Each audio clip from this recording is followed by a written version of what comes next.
सभी को जय हिंद दोस्तों। आप सभी का हार्दिक स्वागत है जय हिंद रिएक्शंस पे। आशा करता हूँ कि आप सभी लोग बहुत अच्छे होंगे। तो आज हम आपके लिए दमदार और एक इंटरेस्टिंग वीडियो लेकर आए जहाँ पे आप देखेंगे भारत की बेटी और सुप्रीम कोर्ट की दबंग वकील नाज़िया इलाही खान का दमदार इंटरव्यू जो कि वो देंगी भारत की वरिष्ठ पत्रकार पूर्णिमा जी को। और हम जानते हैं नाज़िया इलाही खान जी अपने दमदार और बेबाक अंदाज के लिए जानी जाती हैं। और इस वीडियो में ना वो सिर्फ मजहब के ठेकेदारों को जमकर धोएंगी बल्कि बात करेंगी लव जिहाद पे। तो ये वीडियो काफी इंटरेस्टिंग होगी, इसे अंत तक देखें और चैनल पे नहीं है तो चैनल को सब्सक्राइब कर दें। तो चलिए पहले साथ मिलकर ये वीडियो देखते हैं और अंत में इसके बारे में बात करेंगे। जय हिंद, जय भारत। है लव जिहाद के लिए। ये आपने अगर हिंदू लड़की को फंसाया तो 5 लाख रुपए, आपने उससे निकाह कर लिया तो 50 लाख रुपए, घुमाने के लिए गाड़ी, पैसा, डेट पे ले जाने के लिए पैसा, इन सब चीजों में कुछ सच्चाई है या सिर्फ ये प्रोपेगेंडा है, नथिंग एल्स? नहीं, it's not myth, it's not myth. मैं it's a reality, it's a reality. मैं मेरा ग्रेजुएशन पहले एडमिशन हुआ था कलकत्ता के मौलाना आज़ाद कॉलेज में, पर मेरी मार पिटाई हो गई तो मुझे वहाँ से टीसी मिला, तो फिर मैं किंगस्टन लॉ कॉलेज में आई। तो मौलाना आज़ाद कॉलेज में बहुत सारे, ज़्यादातर 99% मुसलमान बच्चे और बच्चियाँ ही जाते थे, और 10% जो है 1% या 10% पकड़ लेते हैं कि वहाँ पर हिंदू बच्चे आते थे। तो ज़्यादातर मुस्लिम लड़के जो है वो हिंदू लड़कियों को ही टारगेट करते थे। तब भी मेरा सवाल यही होता था कि क्यों भाई, तुम लोगों को मुसलमान लड़कियाँ पसंद नहीं आती हैं क्या? मुसलमान लड़कियों की खूबसूरती तुमको खूबसूरती नहीं लगती है क्या? तो तब भी उस जमाने की बात मैं बता रही हूँ। Right now I am 35 year old. मैं आपको ग्रेजुएशन फर्स्ट ईयर की बात बता रही हूँ कि वो लोग कहते थे कि इस्लाम का काम कर रहे हैं हम। आज देखिए आप, कोटा में जिस हिसाब से सनातन की नीलामी वाली बात आई, इस पर क्या मुसलमानों को आलोचना नहीं करनी चाहिए थी? क्या मुसलमान के ठेकेदारों को खुद आकर के सामने नहीं कहना चाहिए था कि हम इसको खबर में जगह नहीं देंगे? आप कह देते हैं हम ये मुसलमान ही नहीं है, पल्ला झाड़ लेते हैं, ठीक है ये मुसलमान नहीं है, आप कहो ना कि हम इसको खबर में जगह नहीं देंगे। इसने सनातन धर्म की बेटियों की नीलामी करने की बात कही है। हमारी जिम्मेदारी है कि हम भाईचारगी को साबित करने के लिए ये जरूर कहेंगे कि भाई ऐसे मुसलमानों को हम खबर में जगह नहीं देंगे। पर ये कहने के लिए इंटेंट होना चाहिए ना। अगर इंटेंट नहीं है तो फिर वो ये बात क्यों? तो पूर्णिमा जी, जब ये मैं बोल देती हूँ तो मैं मुसलमानों की नज़र में बुरी हो जाती हूँ। अब इनका क्या सोच है कि अफजल हम शर्मिंदा है, तेरे कातिल जिंदा है, ये नाजिया भी स्लोगन लगाए। इनकी सोच है कि बुरहान वानी को शहादत का दर्जा देना है, नाजिया भी बोले। इनकी सोच है कि जो लोग आसाम को काट करके पाकिस्तान में और चिकन नेक को काट करके देना चाहते हैं और हमारे कश्मीर को कहते हैं कि वो हमारा है ही नहीं, इसमें नाजिया भी हाँ में हाँ भरे। और अगर नाजिया हाँ में हाँ नहीं भर पा रही है तो नाजिया चुप रहे। तो ये तो देश के साथ गद्दारी हो जाएगी ना अगर मैं चुप हूँ। अगर झांगुर पीर हमारी ब्राह्मण बेटियों का रेट लगा रहा है, हमारी क्षेत्रीय बेटियों का रेट लगा रहा है, हमारी पासी बेटियों का रेट लगा रहा है, तो मैं तो कहूंगी कि ये इस्लाम में नहीं है भाई। तुम तो कुरान को बदनाम कर रहे हो, तुम तो पूरे हदीसों को और शरिया को तुम बदनाम कर रहे हो। तुम अपने क्रिमिनल डायबोलिक माइंड को पूरा करने के लिए तुम पाकिस्तानी टेररिस्ट को आखा बना करके उनकी चीज़ों को पूरा करने के लिए तुम टेररिस्ट ऑर्गेनाइजेशन से पैसा लेकर के देश के ताना बाना को बिगाड़ने के लिए तुम इस्लाम के जस्टिफिकेशन पर अगर कोई क्राइम कर रहे हो और फिर तुम ये सोच रहे हो कि या तो नाजिया उनके क्राइम का साथ दे दे या तो नाजिया चुप हो जाए, तो मैं देश के साथ गद्दारी नहीं कर सकती हूँ, किसी हाल में नहीं कर सकती हूँ। अब बहुत सारे करोड़ों मुसलमान हैं जिसने कहा कि वो इस्लाम छोड़ दे। नाम क्यों रखी है मुसलमान वाला? मैंने कहा मैं क्यों छोड़ूं और मैं क्यों नाम बदलूं? मेरे माँ बाप ने बड़े प्यार से मेरा नाम नाजिया रखा है भाई, मैं नहीं बदलूंगी। यही लोग एक काम करें कि देश की सर्वोच्च न्यायालय जाएं और कहें कि नाजिया झांगुर पीर के खिलाफ बोलती है, नाजिया अफजल गुरु के खिलाफ बोलती है, नाजिया यासीन मलिक के खिलाफ बोलती है, नाजिया हर एक कुरीतियों को सामने ला करके रख देती है, नाजिया इस्लाम में रिफॉर्मेशन चाहती है और नाजिया पाठ पूजा भी करती है। इसको हम मुसलमान नहीं रहने देंगे, जज साहब ऑर्डर दे दीजिए। क्या जज साहब दे सकते हैं ऑर्डर? नहीं दे सकते।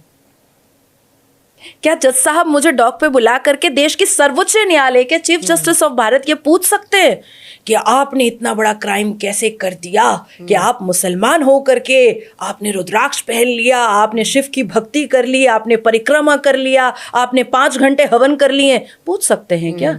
देखिए, हमारे देश के मुसलमान और खास करके मौलवी मुल्ला जो बैठते हैं टीवी चैनलों पर, उनको 7-8 सेक्शंस रटाया गया है मुस्लिम पर्सनल लॉ बोर्ड में। कॉन्स्टिट्यूशन के चैप्टर 3 के आर्टिकल 13 से लेकर के 21 तक उनको आता है।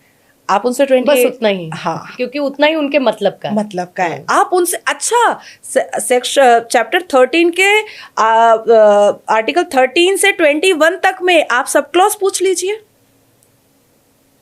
आप सब क्लॉज पूछ लीजिए, ए और बी पूछ लीजिए, वो भी नहीं बता पाएंगे। But this is all so structured Nazia. और पहले क्योंकि आपने अपने नाम का जिक्र किया और आपने कहा कि आपके माँ बाप ने आपका नाम बहुत प्यार से रखा है, तो नाजिया को अपने नाम पर नाज है Obviously. और वो नाज हमेशा रहना चाहिए। लेकिन कितना स्ट्रक्चर्ड लगता है ये सब कुछ, ऐसा लगता है कि कॉन्स्पिरेसी कितनी बड़ी है। अभी रिसेंटली महाराष्ट्र से कई केसेस आए, टीसीएस का केस हमने देखा, एक लेंस कार्ड की एक और हमने कॉन्स्पिरेसी देखी, लेंस कार्ड में भी बहुत सारी चीज़ें हुई। ये सब कुछ, this is all so structured. ऐसा लगता है पूरी प्लानिंग करके ये करना है, ये करना है, ये करना है। How dangerous is it? देखिए, दावत इस्लाम तो है पूर्णिमा जी, ये तो हमारे इस्लाम में है, दावत इस्लाम देना।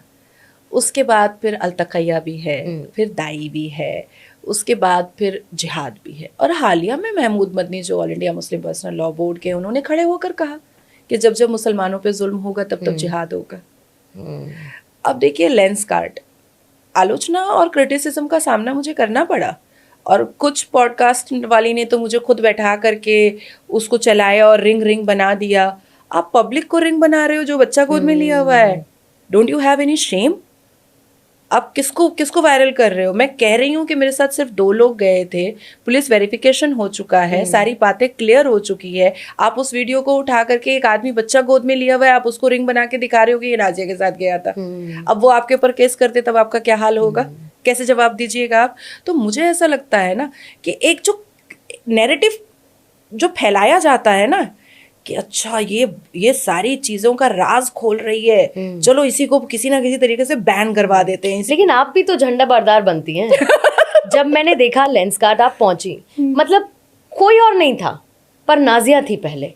नाजिया ने जाके पूछा कि बताओ कलावा पहनने में क्या दिक्कत है, बताओ आप अगर कोई और हिंदू प्रतीक आप धारण करते हो तो उसमें क्या दिक्कत है, आप एंट्री कैसे नहीं आपके चरण कहा है कि आपने एक्सेप्ट तो किया कि कोई और नहीं था। मतलब तो मैंने ये देखा और मुझे लगा कि क्या जरूरत है नाजिया को फिर हर बात पे झंडे बरदार बनने की। तो लोग ये कहते हैं कि क्या सारे के सारे मुस्लिम स्कॉलर्स, सारे बुद्धिजीवी सब बेकार हो गए हैं क्या सिवाय नाजिया के? और नाजिया ही एक हैं जो सारे के सारे मुस्लिम सुधारों की बात करेंगी, समाज सुधार की बात करेंगी, देश सुधार की बात करेंगी। देखिए, जितने भी इस्लामिक स्कॉलर्स हैं जिनका बड़ा चेहरा है, वो तो यूसीसी के खिलाफ बोलते हैं, मतलब संविधान के आर्टिकल 44 के खिलाफ बोलते हैं।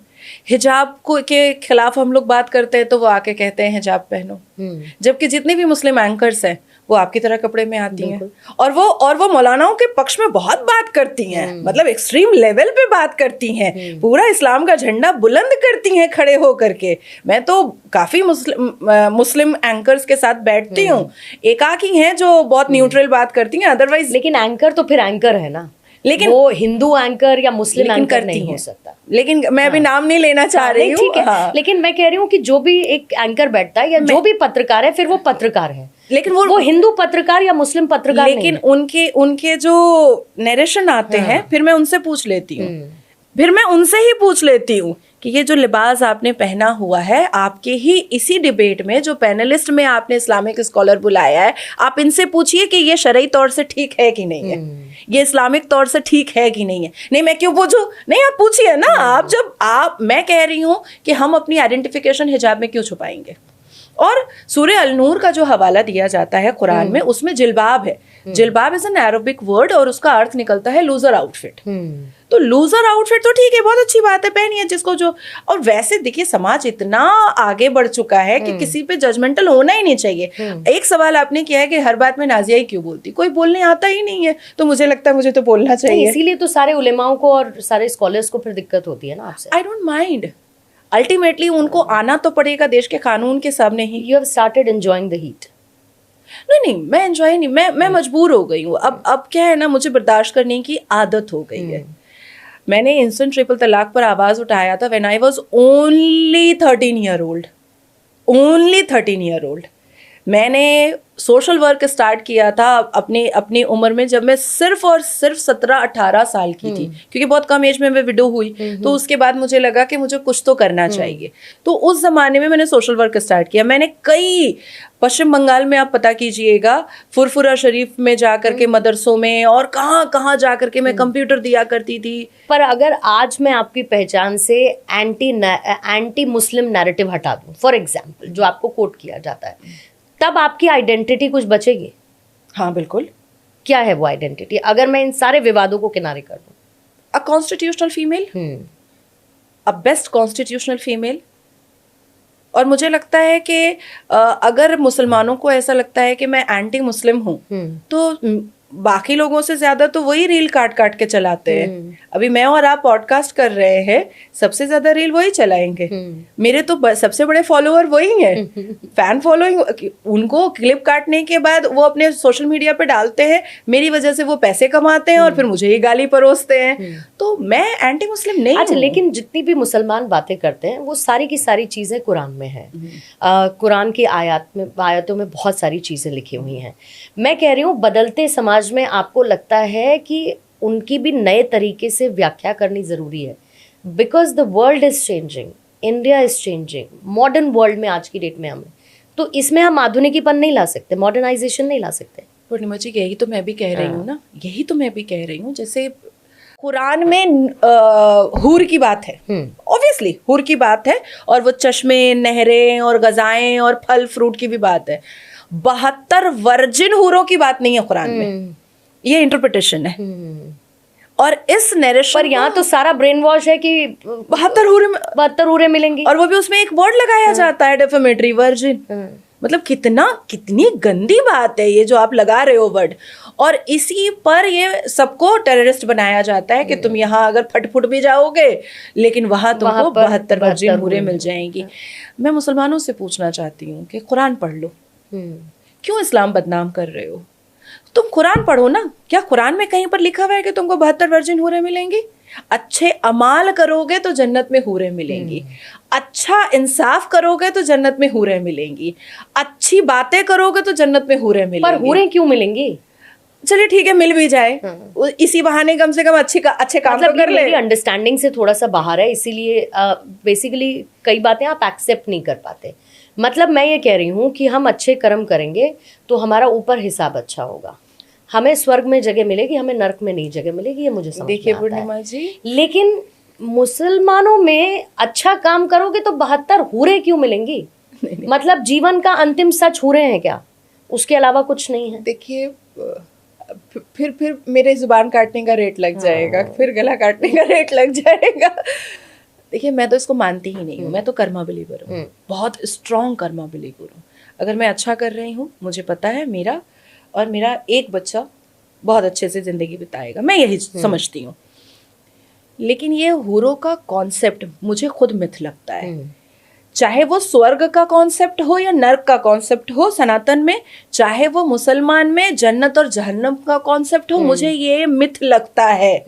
मुझे ये बिल्कुल भी एक्सेप्टेबल नहीं लगता है। मुझे ऐसा लगता है कि आप अच्छा करते हो आपको जीवन में मिलता है, आप बुरा करते हो आपको जीवन में मिलता है। लेकिन जिस हिसाब से मुसलमानों के ब्रेन वॉश किया जाता है, जिस हिसाब से मुसलमानों को लस्ट दिखाया जाता है, जिस हिसाब से मुसलमानों को लस्ट दिखा करके उनको टेररिस्ट बनाया जाता है, मुझे लगता है कि अगर जिम्मेदार मुसलमान वाकई में कोई है तो उसको सामने आना चाहिए और कुरान की सही आयतों से इनको सामना कराना चाहिए। दोस्तों, आशा करता हूँ कि वीडियो को आपने अंत तक देखा होगा और हमेशा की तरह भारतीय शेरनी नाज़िया इलाही खान का दमदार और बेबाक अंदाज आपको काफी पसंद आएगा। जहाँ पे आपने देखा नाज़िया इलाही खान ने मजहब के ठेकेदारों को जमकर एक्सपोज किया और बात की लव जिहाद और 72 हूरों पे। तो वीडियो अगर आपको पसंद आई है इसे लाइक, शेयर और हाइप जरूर दे दे, और चैनल पे नहीं है तो चैनल को सब्सक्राइब कर दे। तो चलिए फिर मिलेंगे ऐसी किसी इंटरेस्टिंग और इम्पोर्टेंट वीडियो में, तब तक अपना ध्यान रखिए।